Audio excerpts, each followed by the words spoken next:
एक तो modulus of elasticity होता था, stress upon strain, stress upon strain. उसमें एक होता था यंग मॉडुलस ऑफ इलास्टिसिटी जो लेंथ की वजह से होता था, सेव की वजह से अगर कहो तो सेव की वजह से होता था आपका नीटा शियर में थीटा एंगल वाला याद है। और एक होता था बल्क मॉडुलस ऑफ इलास्टिसिटी, इसको हम डिनोट करते थे बीटा से, बल्क मॉडुलस ऑफ इलास्टिसिटी। तो स्ट्रेस अपॉन स्ट्रेन, अगर मैं यंग्स मॉडुलस की बात करूँ तो y इक्वल टू क्या हो जाएगा, stress force upon area, strain delta L upon ए।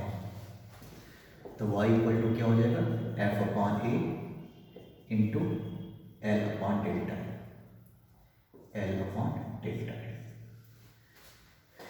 है ना।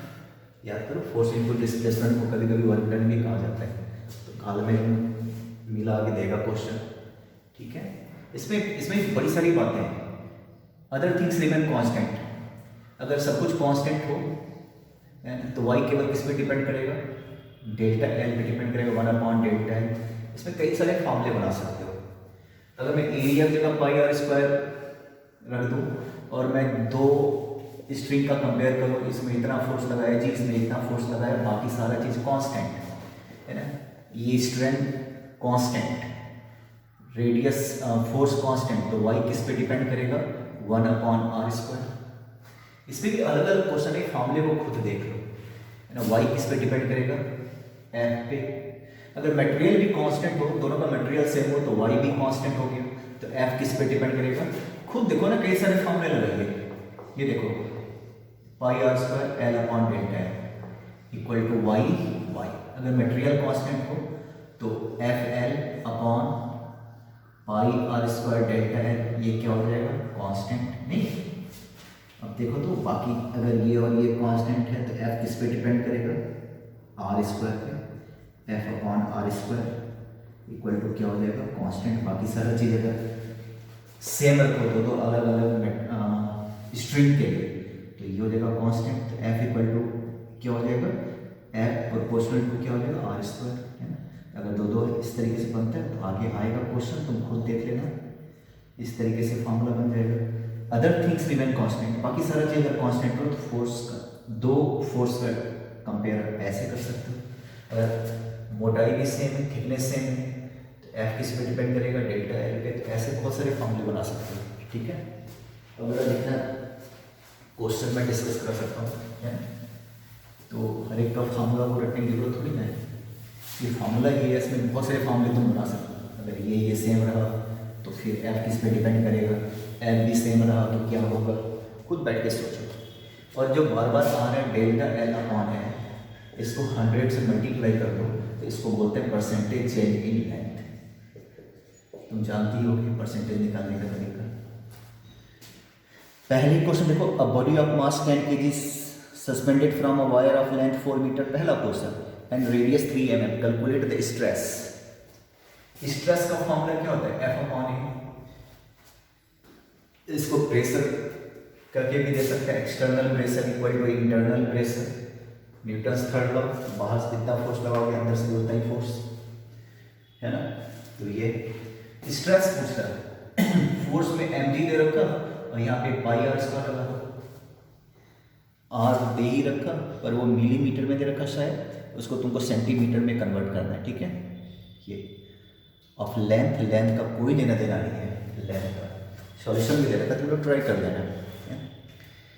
सेकंड क्वेश्चन में हिंट दे जा रहा हूँ, calculate the elongation produce in the above problem. Elongation in the above problem, अगर देखो इस प्रॉब्लम में इलॉन्गेशन मतलब डेल्टा एल निकालना है, तो आपको पता है L by L, why they रखा, वाई दे रखा है ना। तो यहाँ पे क्या लगाओगे, F by A into delta L by L. Elongation पूछ रहे तो खुद ही निकाल लेना, नहीं समझ में आया कॉल कर देना। Third question, a wire of 2 metre and diameter 0.5 mm support a mass of 10 kg, calculate the Young modulus of the wire. y equal to F by A delta L by L, है ना।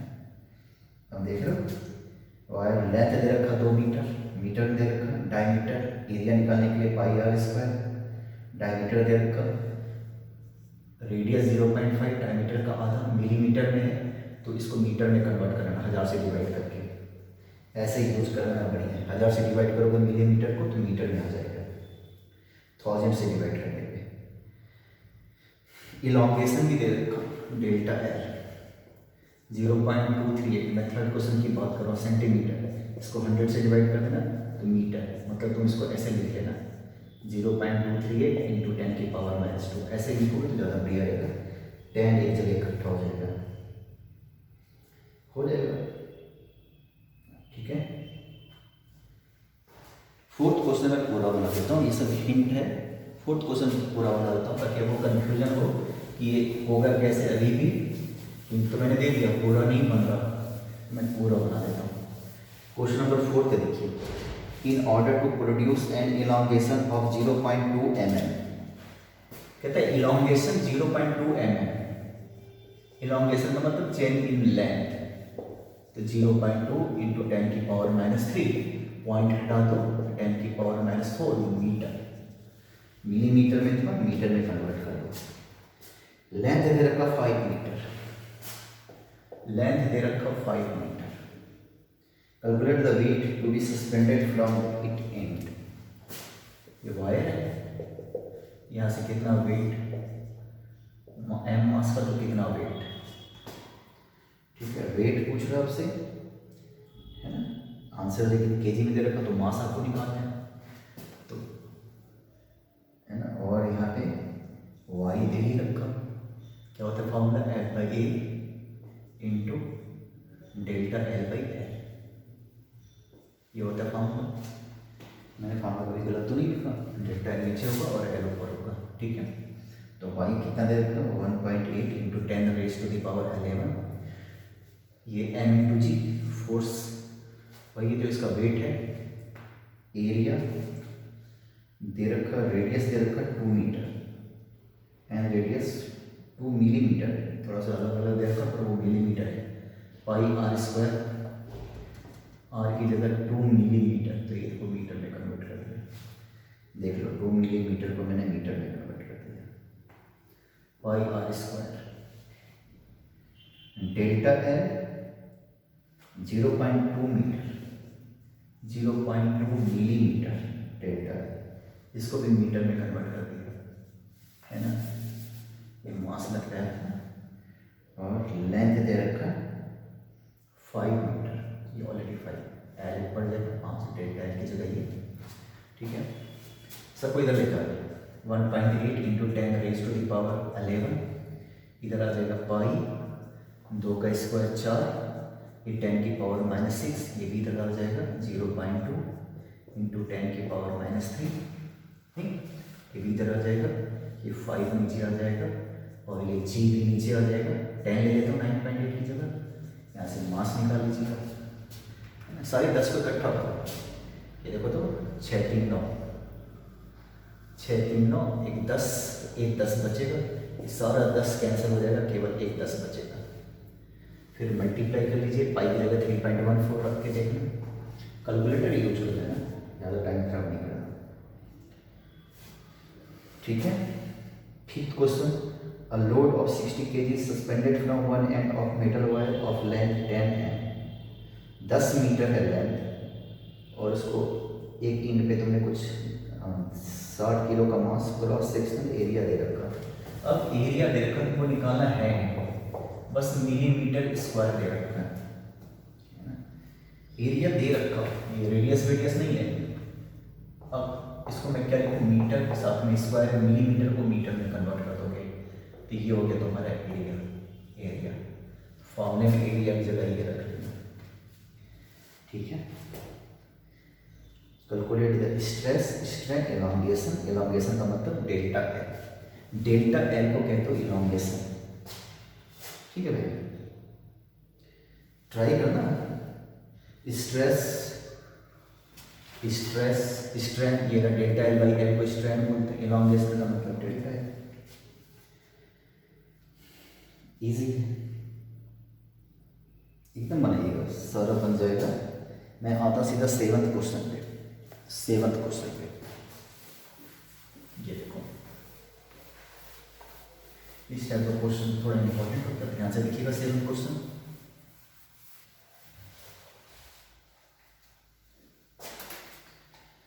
Question, मान लो ऐसे तुमने fix कर रखा था एक string को, यहाँ से आता है, ठीक है, थोड़ा सा मास वास लगा दिया, मान लो कोई मास लगा दिया, थोड़ा सा ऐसे टकरा दिया, ये ज़्यादा नहीं है पर थोड़ा सा टूटे, कोई मास लगा दिया होगा, बाद में देखेंगे कौन सा मास लगाया होगा। ये रहा स्ट्रिंग, ये रहा स्ट्रिंग, बाद में स्ट्रिंग कैसा हो गया कन्वर्ट, इस ऐसे लगेगा। ये बाद की स्थिति है मास लटकाने के बाद। स्ट्रिंग में आ गया होगा टेंशन, स्ट्रिंग में आ गया होगा टेंशन, ठीक है, ये रखा, ये 2L स्ट्रिंग का लेंथ दे रखा 2L। इसको थोड़ा समझना बहुत बढ़िया से, जरा बहुत बढ़िया से, ठीक है। Calculate the tension in the wire, ठीक है, आंसर L और यंग्स मॉडुलस ऑफ इलास्टिसिटी दे रखा Y, और ये वाला दे रखा A, आंसर भी, आंसर में A इंक्लूड किया। पहले एक चीज बताओ, टेंशन Y का फॉर्मूला क्या होता है, F/A into delta L upon delta L, L upon delta. शुरू में लेंथ तो 2L, शुरू में लेंथ तो 2L, तो ये वाला पोर्शन L हो जाएगा, ये वाला पोर्शन L हो जाएगा, इसको M मान लेता हूँ, ये वाला L हो जाएगा, ये वाला L हो जाएगा, ये वाला A दे रखा, इसको मान लेता हूँ कुछ M मान लिया, N मान लिया, क्लियर है। इस वायर में फोर्स कितना लगेगा, भाई जो इसका टेंशन है, टेंशन ही फोर्स, जो फोर्स है ये इसका टेंशन है, उसकी वजह से वायर लंबा हो गया, समझ रहे हो, वायर में टेंशन आ गया T, वायर में टेंशन कितना आ गया T। तो जरा एक बात बताओ, पहले तो मुझे डेल्टा L चाहिए, तो पहले delta L AN plus BN minus AB, यही तो क्या डेल्टा है। पहले वायर केवल इतना था, अभी इतना चला गया वायर, इतना चला गया, AN प्लस BN। तो पहले मैं AN निकाल लेता हूँ पाइथागोरस थ्योरम से, AN hypotenuse square equal to क्या हो जाएगा, L स्क्वायर आधा L square plus A square, ये हो गया AN रूट नहीं, और BN भी करीब करीब यही होगा, तो डेल्टा L इक्वल टू क्या हो जाएगा 2L square plus A square, अब माइनस 2L, देख लो।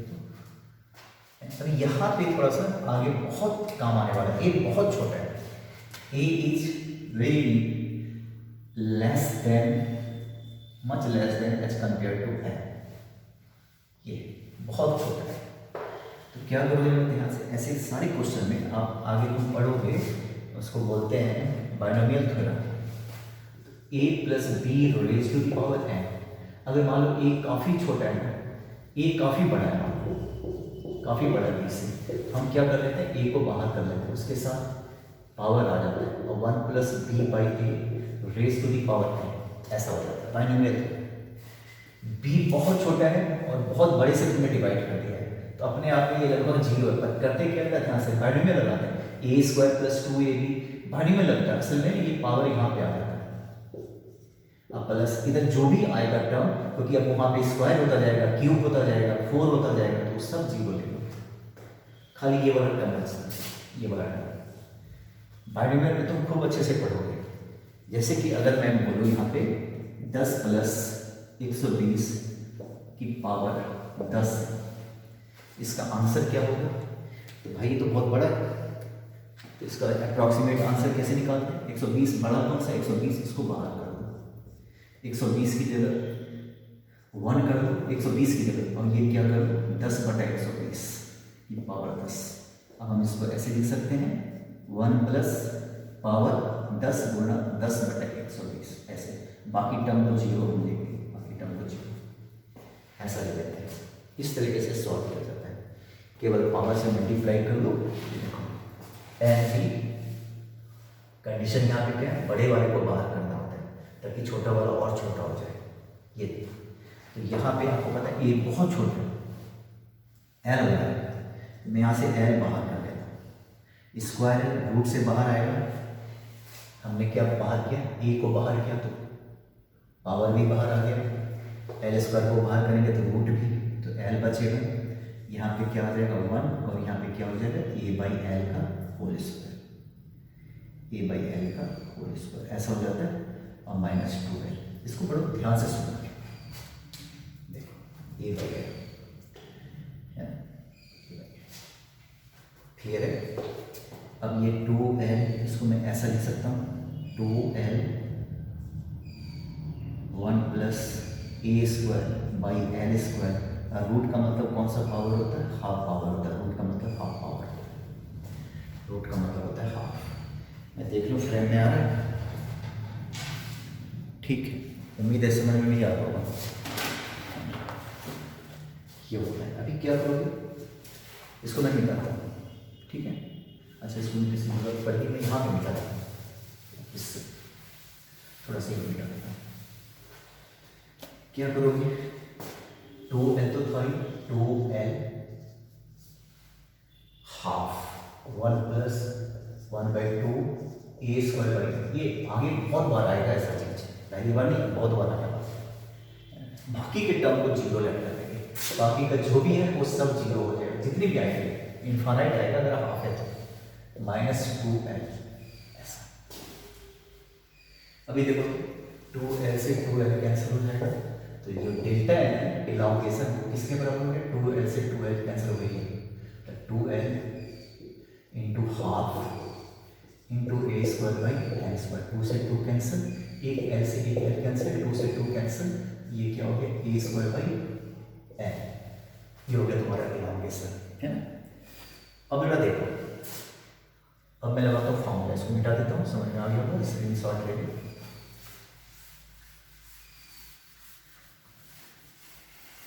अब देखिए जरा इसको, y का फॉर्मूला क्या होता है, f बाई ए और l upon delta, f by A, ये फॉर्मूला l की जगह पे क्या है 2l और डेल्टा l वो देखो A square by L, delta l की जगह ए रखोगे, ठीक है। और यहाँ पे क्या निकालना है, इसमें कह रहे हैं कैलकुलेट टेंशन, मतलब F तो y, तो y equal to tension T है, देखो इसमें पूरे में टेंशन T आ गया, a से मल्टीप्लाई करोगे ये 2l स्क्वायर अपॉन ए स्क्वायर, टेंशन निकाल लो a square upon 2l square. एक तो आंसर मैच करके पाई आर स्क्वायर, एक जगह pi R square A square Y upon 2l square, ठीक है। एरिया की जगह पे क्या रख देना पाई आर स्क्वायर, रेडियस दे रखा, ठीक है। उम्मीद है समझ में आ गया होगा। नेक्स्ट क्वेश्चन भी वैसे ही है। नेक्स्ट क्वेश्चन देखो, एक जगह 1 सेंटीमीटर दे रखा और लेंथ 6 मीटर दे रखा, एकदम सेम ट्राई कर देना, डेल्टा एल की जगह ये रख देना। नेक्स्ट क्वेश्चन की, मैं कौन से क्वेश्चन की बात कर रहा हूँ, क्वेश्चन नंबर 8, 6 मीटर, यहाँ पे डेल्टा क्या हो जाएगा 6 का स्क्वायर और एल क्या हो जाएगा 1 सेंटीमीटर, इसको तुम मीटर में कन्वर्ट करोगे। अब मैं किसकी बात कर रहा हूँ, कौन से क्वेश्चन की बात कर रहा हूँ, मैं 8 क्वेश्चन की बात कर रहा हूँ, डेल्टा एल ऐसे निकालोगे, है ना। लेकिन यहाँ पे आपको पूछ रहे हैं कि कितना मास यहाँ पे लटका होगा। तो जरा एक बात बताओ कि टेंशन है ना, आगे वाले क्वेश्चन को क्या करोगे, इस टेंशन को 2 पार्ट में डिवाइड कर दो। ये क्या हो गया, अगर ये थीटा है, मान लो ये थीटा है, तो ये क्या हो जाएगा टी साइन थीटा, इधर भी क्या हो जाएगा टी साइन थीटा, और इधर क्या हो जाएगा टी कॉस थीटा, और इसकी वजह से भी क्या हो जाएगा टी कॉस थीटा, याद है। तो यहाँ से 2t कॉस थीटा किसके बराबर हो जाएगा mg, ये वेट तुम समझो, थोड़ा सा शॉर्टकट में काम चला रहा हूँ। इधर तो टी साइन थीटा एक दूसरे को कैंसिल आउट कर देगा। अभी जो मास जो लटका रखा सारा चीज इक्विलिब्रियम में ऊपर ये, इसकी वजह से थीटा के अलाउंड टी कॉस थीटा, थीटा के अलाउंड टी कॉस थीटा, तो 2t कॉस थीटा, नीचे क्या एम जी, टी तुम ऐसे निकाल देना, ये तुम क्या निकाल रहे थे, टी निकाल रहे थे, तो टी का वैल्यू यहाँ पे पुट करना, तो तो यहाँ से मास पूछ रहा है, तो मास इक्वल टू क्या हो जाएगा 2t cos theta upon g। तो वो t कैसे निकालना है वो पहले वाले क्वेश्चन तुम देख लो, t वैसे निकालना है। ये क्वेश्चन था 8, बना लेना, बड़ा इंपॉर्टेंट है। 9 2 wire of same material and length and stretch with same force. लो मैं शुरू में ही बता रहा था कि ऐसा फॉर्मूला में देखो जरा ध्यान से, तुम ना क्वेश्चन का ढंग से पढ़ के फिर सॉल्यूशन देखो। कुछ के पास बुक रहता नहीं है, बस ऐसे ही काम चला लेते हो कि सर बता रहे हैं बस वही नहीं। तुम क्वेश्चन को पहले पढ़ो और पहले बनाने का कोशिश करो, है ना। अब जरा देखो यहाँ पे दो अलग अलग वायर, y का फॉर्मूला होता है F/A और L अपॉन डेल्टा है। इसमें क्या है खुद सोचो, सेम मटेरियल लेंथ, मटेरियल भी सेम है, लेंथ भी सेम है और फोर्स भी सेम है। ये फोर्स भी सेम है। तो बताओ तो यहाँ से खाली ये दो मटेरियल ए डेल्टा है, ये हो जाएगा केवल, मतलब ये कांस्टेंट हो जाएगा। वैसे भी एक तार ये ले लो, दूसरा तार ये ले लो, वहाँ भी फॉर्मूला लगाओ, वहाँ भी सब कैंसिल हो जाएगा, खाली ये बचेगा। तो क्या है, हाँ ठीक है, तो यहाँ से क्या फॉर्मूला बनेगा बता सकते हो। पहले वायर का ए, अच्छा डेल्टा एल ले लो, चलो ठीक है डेल्टा एल, दूसरे वायर का A2 डेल्टा L2। तो यहाँ से delta L1 upon delta L2 क्या फॉर्मूला बनेगा A2 अपॉन A1, है ना ये तो। और ये पाई दूसरे वाले तार का पहले वाले तार का। अगर तुम ये नहीं करना चाहते हो तो डायरेक्ट y का फॉर्मूला लगाओ, डायरेक्ट y का फॉर्मूला लगाओ, डिवाइड कर दो तब भी यही बचेगा, यही आएगा। पहले वाले फॉर्मूले के लिए फोर्स सेम, ये सेम, सीधा लगाओ तब भी यही फॉर्मूला बचेगा। अब यहाँ पे देखो, अब रेडियस है, पाई और पाई कैंसिल, तो delta L1 upon delta L2, पाई पाई कैंसिल। रेडियस को तुम डायमीटर में कन्वर्ट कर दो, 2 से मल्टीप्लाई करके ऊपर नीचे कोई क्या फर्क पड़ता है। तो डायमीटर और डायमीटर का रेशियो दे रखा तो हो जाएगा तुम्हारा। ट्राई करना, एकदम होगा, ट्राई करना। 10th क्वेश्चन, दो wire of same material and area of cross section are stretched by the same force if their length are in the ratio 1:2, compare their elongation. दो वायर है, मटेरियल सेम है, Y same है, and area of cross section same है, area of cross section same है, ठीक है। लो force भी सेम है, फोर्स भी सेम है। तो यहाँ पे बड़ा इंपॉर्टेंट है, ऐसे मतलब दो वायर हो, ऐसा चीज हो L अपॉन डेल्टा L, ये हो जाएगा कांस्टेंट, मतलब L1 upon delta L1 equal to L2 upon delta L2। अब साफ है, इसको बोलते हैं स्ट्रैप। अगर लेंथ डबल करोगे तो डेल्टा L डबल होगा। दो वायर, आगे क्वेश्चन आएगा ये, है ना। यहाँ से 10 kg का मास लगाएगा, बहुत ध्यान से सुनिएगा। और दूसरा वायर है थोड़ा बड़ा है, तुम देख लो बड़ा है ना, इसमें भी 10 kg का मास लगाएगा। इसका लंबाई मान लो 5 मीटर है, इसका लंबाई मान लो 10 मीटर है। तो इलॉन्गेशन, ये लंबाई डबल है ना, इलॉन्गेशन भी डबल होगा। अगर मान लो 1 सेंटीमीटर ये खींचता है तो ये 2 सेंटीमीटर खींचेगा इस वाले फॉर्मूले से। अगर मान लो ये 5 की जगह 15 होता, 15 मीटर लंबा होता और ये 5 मीटर है, तो मास सेम मास लगाया, 10 kg से 1 सेंटीमीटर नीचे गया तो ये सीधा तिगुना लेंथ, सीधा 3 सेंटीमीटर नीचे जाएगा, क्योंकि L किस पे डिपेंड कर रहा है, L proportional to delta L। Length जितना ज़्यादा होगा, बाकी सब कांस्टेंट है, अदर थिंग्स रिमेन कांस्टेंट। बाकी सब में अगर कोई फर्क ना पड़े, अदर थिंग्स रिमेन कांस्टेंट, बाकी सब में अगर फर्क ना पड़े तो बस यही देखा जाता है, यही होता है ना। आगे क्वेश्चन आएगा, 10 मीटर का है, 20 मीटर का है, फोर्स सेम है, 1 सेंटीमीटर खींचा तो 20 सेंटीमीटर वाला डबल खींचेगा, क्योंकि लेंथ उसका दोगुना है। तो समझ में आ गया। 11 में सब कुछ सेम है, मटेरियल अलग अलग है, सब कुछ सेम है, मटेरियल अलग अलग है, ratio of the elongation, length भी सेम है। तो डेल्टा किस पे डिपेंड करेगा, देखो तो आप खुद देखो तो, है ना। नेक्स्ट क्वेश्चन में मैं बात कर रहा हूँ, क्वेश्चन नंबर कौन सा, क्वेश्चन नंबर 11 की बात कर रहा हूँ। और वाई सब कुछ सेम है, तो वाई सारा कुछ सेम है, तो वाई किस पे डिपेंड करता है, डेल्टा। इसका मतलब एक मटेरियल दूसरा मटेरियल, ये रहा डेल्टा L1 और ये रहा डेल्टा L2,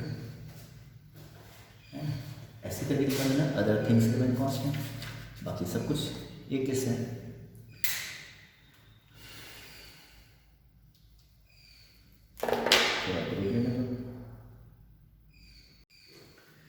दो वायर है, क्वेश्चन नंबर 12 देखना। दो वायर है, same material, length same, radius अलग अलग है, फोर्स भी डिफरेंट है, रेडियस अलग अलग है, तो रेशियो ऑफ फोर्स अप्लाइड, तो ratio of force applied Y का फॉर्मूला क्या होता है, F/A into L by delta L।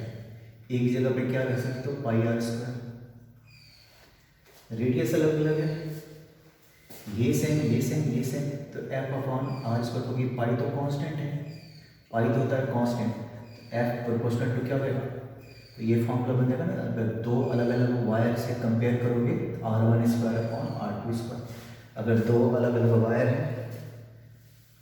इसका वाई उसका वाई निकाल के डिवाइड करोगे तो खाली ये बचेगा। वैसे केवल R पे डिपेंड है, और तुम इसको R को डायमीटर में कन्वर्ट कर सकते हो, कोई फर्क नहीं पड़ेगा। ऊपर नीचे 2 से मल्टीप्लाई करना,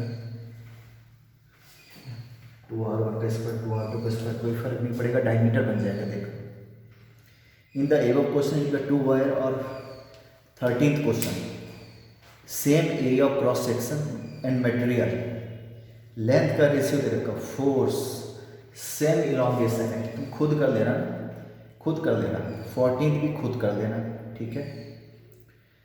15 a force of 15 newton breaks a given piece of wire, 15 newton का फोर्स तोड़ के रख देते हैं एक वायर को। 15th देखिए थोड़ा अलग है।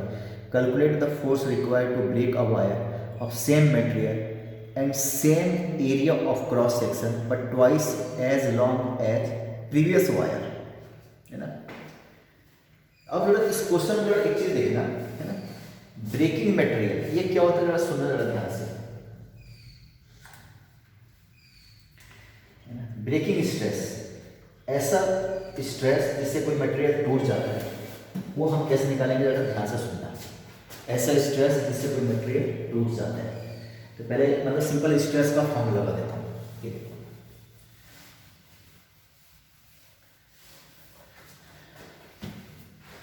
स्ट्रेस का फॉर्मूला क्या होता है, F/A, ठीक है।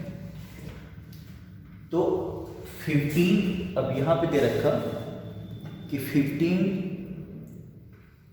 न्यूटन ब्रेक्स अ, 15 न्यूटन से टूट जाता है। अच्छा, ये वाई का फॉर्मूला क्या होता है, F/A इंटू डेल्टा, तो ऐसे समझो, डेल्टा L करके, बार बार गलत लिख देता हूँ, ये होता है फॉर्मूला।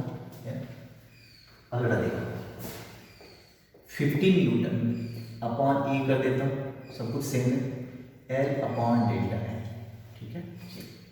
पहले वायर का, दूसरे वायर का सोचो तो y सेम है, और 15 अपॉन ए और L अपॉन डेल्टा L ये भी सेम है। इसको F2 कर लेता हूँ, F, ये रहा F1। अब जब L, अच्छा यहाँ पे क्या है, यहाँ पे क्या कह रहा है, calculate the force required to break a same material and same area of cross section twice as long as. अब मैं आपको क्वेश्चन समझाता हूँ। ये रहा पहला वायर, इतना छोटा, है ना, 15 न्यूटन में टूट गया, 15 न्यूटन में टूट गया। ये रहा दूसरा वायर, कितने में टूटेगा, लेंथ इसका डबल है, तुम खुद सोचो, मटेरियल सेम है, फोर्स अलग अलग लगाया, area of cross section same है, एल डबल हो गया। अब ये क्या होगा, तो आपको पहले ही बताया था, जब सब कुछ सेम हो गए तो डेल्टा एल, जब देखो हर चीज सेम हो तो डेल्टा एल किस पे डिपेंड करता है, डेल्टा एल डिपेंड करता है एल पे। लेंथ जितना, लेंथ अगर डबल करोगे तो डेल्टा एल भी क्या होगा, डबल होगा फॉर सेम फोर्स, अगर फोर्स सेम हो तो, है ना, डेल्टा एल भी डबल होगा। अगर ये डबल हो गया किसी फोर्स की वजह से, तो ये भी उस फोर्स की वजह से ये भी डबल होगा। इस कंसेप्ट को तुम समझ रहे हो बात को, एल सीधे पे डिपेंड करता है, किसी फोर्स की वजह से एल वाला डेल्टा एल हो गया, है ना। तो जिस फोर्स की वजह से 2L वाला, कोई 2L अगर हो गया, इसका डबल हो गया, तो डेल्टा यही हो जाएगा 2L, होगा ही होगा, लेंथ और डेल्टा मटेरियल का सेम होना चाहिए और ये सेम होना चाहिए। कितना फोर्स लगाओगे, है ना, 2L वाले पे कितना फोर्स लगाओगे कि 2 डेल्टा L हो जाएगा, तो सेम फोर्स लगेगा, ऑब्वियस है। लेंथ अगर डबल होगा तो कोई उसी वही फोर्स वही लगाओगे तो ये हो जाएगा, पक्की बात है। टूटेगा कब, 15 न्यूटन पे टूट गया, यहाँ पे ये इसके प्रोपोर्शनल है, यहाँ पे 15 न्यूटन पे सेम हो जाएगा, क्योंकि वाई दोनों का सेम है। सेम रख के देखो, फर्स्ट इक्वल टू सेम, हमेशा याद रखना। मटेरियल सेम हो, थिकनेस अगर सेम हो, तो जो ब्रेकिंग स्ट्रेस होता है ना वो सेम होता है, उसमें कोई चेंज नहीं होता, क्योंकि लेंथ अगर आपने डबल कर दिया ये भी डबल हो जाता है, इलॉन्गेशन, मतलब टूटेगा नहीं, 15 न्यूटन भी टूटेगा। किसी मटेरियल के लिए for same thickness same material breaking stress क्या होता है, सेम होता है। टूट गया, सुन रहे हो बात को, टूट गया, डबल 2L है तो ये हो जाएगा, ये भी टूटेगा। ब्रेकिंग स्ट्रेस इंडिपेंडेंट होता है किससे, लेंथ से। लिख लो, याद रखो, ब्रेकिंग कहीं भी लिख लो, breaking stress is independent of length for same material and same thickness. Breaking stress is independent of length for same material and same thickness. Clear है? ये देखो कि वायर में अगर कोई टेंशन जितना झेल सकता है उतना झेलेगा। अगर 15 न्यूटन पे टूटता है तो वही वायर 15 न्यूटन पे ही टूटेगा, क्योंकि टेंशन हर जगह सेम रहता है। 16 क्वेश्चन मैं देख रहा हूँ। In the above question calculate the force required to break the wire of same material and length but having radius double of the rust. खुद सोचो। अब ये कह रहे हैं एक वायर है, एक दूसरा वायर है, लेंथ सेम है दोनों का, लेंथ सेम है, ये L है तो ये भी L है। इसका ब्रेकिंग स्ट्रेस 15 न्यूटन है, इसका ब्रेकिंग स्ट्रेस इक्वल टू 1। कितना फोर्स लगाओगे कि टूटेगा। रेडियस डबल हो गया, R है, इसका रेडियस क्या हो जाएगा 2R। फॉर्मूला क्या होता है, F/A into L upon delta. ठीक है, लेंथ सेम हो, डेल्टा सेम हो। क्वेश्चन नंबर 15 की बात कर रहा हूँ। 15 न्यूटन पे टूट जाता है ये वाला वायर, तो ये कितने न्यूटन पे टूटेगा। तो ठीक है, सेम मटेरियल है, same area of cross section, but twice as long as previous wire, same area of cross section. नहीं 16 क्वेश्चन देखो। Calculate the force required to break the wire of the same material and length but having radius double of. कितने पे टूट गया, 15 पे टूट गया, ये 15 पे। Area πr², L upon delta ना भी रखो तो चलेगा, क्योंकि ब्रेकिंग स्ट्रेस होता है ना, इससे इंडिपेंडेंट होता है, तो अगर ना भी रखो तो चलेगा, कोई फर्क नहीं पड़ेगा, है ना। अब बेटा देखो, ये पहले वाले केस में, दूसरे वाले केस में मटेरियल सेम है, तो 15 अपॉन पाई, R की जगह पे क्या डबल हो गया, 15 नहीं, बस यही तो निकालना था, कितने पे टूटेगा, F रख लेता हूँ। और ये ना भी लिखो तो ब्रेकिंग, अगर कोई वायर टूटता है तो इससे फ्री रहता है, मटेरियल सेम होना चाहिए, बस याद रखना, इस पे डिपेंड करता है, रेडियस पे, F/A, है ना। ब्रेकिंग स्ट्रेस इंडिपेंडेंट होता है, स्ट्रेस में ये दोनों आता है, ये दोनों आता है, यानी स्ट्रेस का मतलब F/A, ये इंडिपेंडेंट होता है किससे, लेंथ से। तो ये ब्रेकिंग हम इसी से काम, इसकी जरूरत नहीं है, इसी से काम चला सकते हैं, है ना। तो y सेम है, ये सेम है, तो ब्रेकिंग स्ट्रेस का फॉर्मूला ये होता है। मैं ब्रेकिंग स्ट्रेस की बात करता हूँ तो ब्रेक करने वाला फोर्स चाहिए इक्वल टू F1 कर लेता हूँ, F1 upon A1, F2 upon A। Breaking stress की बात करता हूँ, इंडिपेंडेंट से कोई लेना देना नहीं है। जैसा देख रहे हो मटेरियल सेम ही है, तो लेंथ से कोई लेना देना नहीं। अगर एक टेंशन अगर वायर में आ गया तो उस टेंशन से अगर टूट रहा तो वायर कितना भी लंबा हो उसी टेंशन से टूटेगा। टेंशन हर जगह इक्वली डिस्ट्रीब्यूटेड रहता है।